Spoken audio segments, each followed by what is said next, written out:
Giovanni Simpson, EDL 591-20, social justice topics. Module 3, and Module 3 relates to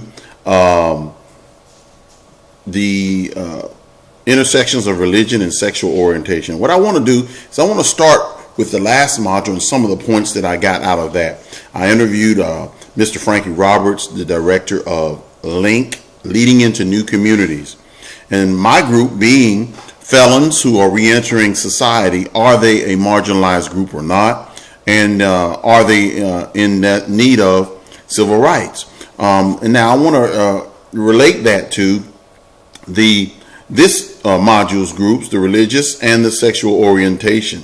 And the main point that I want to take from the last module was Enoch Hasbury in that interview said that his biggest obstacle to reentry for felons is the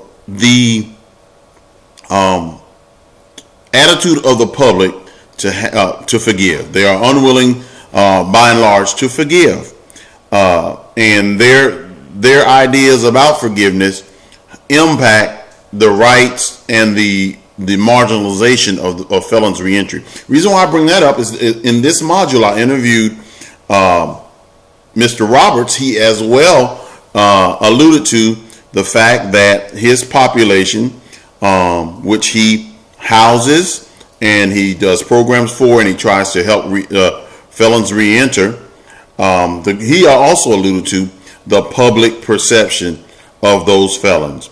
And their perception is they've gotten what they deserve, and their problems with employment and their problems with obtaining rights and full freedom is part of the shackle that they earned by creating crimes. I want to jump and correlate that with this week's topic, sexual orientation. Like with felons, what couples those two is the public, by and large, is getting better now because it's been legislated. With felons, it became legal to take their rights away because their actions. And so there is a general perception in the history of this country that it is because of their actions, the immoral actions of homosexuality and transgender issues, LGBT, those are the reasons why their rights should not be the same. No matter what the religious or theological opinion is about that, I feel like that there is a coupling there. Behavior. The reason why we won't allow the same rights is because of behavior. For felons, it's crimes that have been committed, and for those of the LGBT community, it's perceptions of immorality. And so how can educators create spaces at our institutions that allow students from multiple religious traditions to feel welcome? Well, it must be emphasized, and this is how I deal with it. I'm a pastor, and I'm a fundamentalist, full gospel background. Our theology does not necessarily allow for those type of actions being deemed as moral, right, or doctrinally accepted.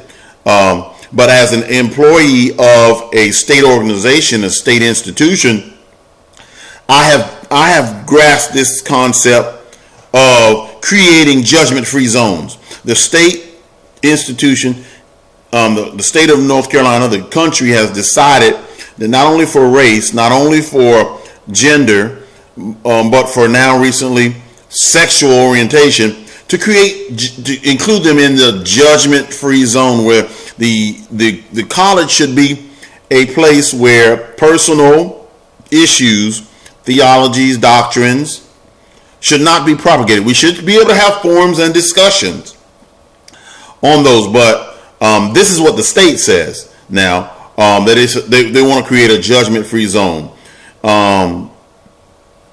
What about spaces where students from non-dominant sexual identities can feel safe and explore their identities?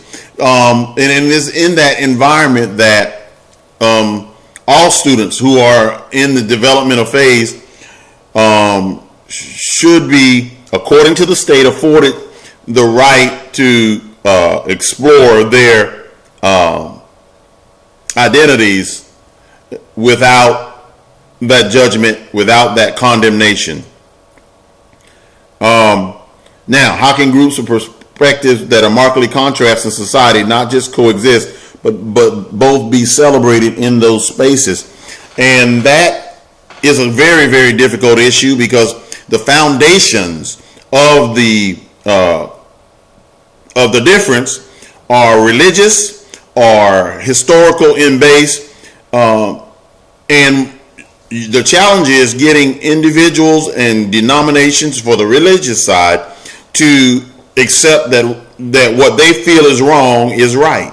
What they feel is moral is immoral is moral. What they feel is required to go to heaven is not necessarily required.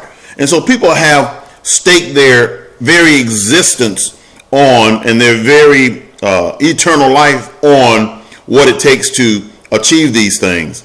And to change that dynamic is somewhat challenging them to change their historical beliefs as well as their theological beliefs. Difficult situation.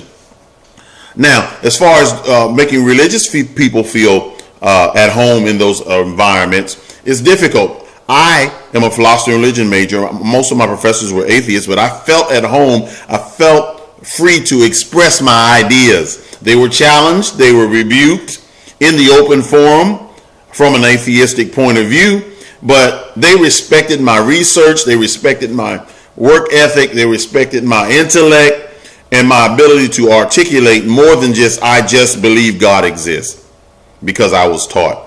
There were reasons behind that, and our discourse caused a relationship to where I love those professors, and I believe those professors really loved me as a student, and it made me actually desire to come back and earn my master's, to become like many of them in a vocational way. But it also taught me how an atheist can deal with a believer. So now, how should a believer deal with atheists? How should a believer deal with student in the process of discovering who they are in other areas? And so these are the issues that the videos, the readings impacted me on in this module. Giovanni Simpson.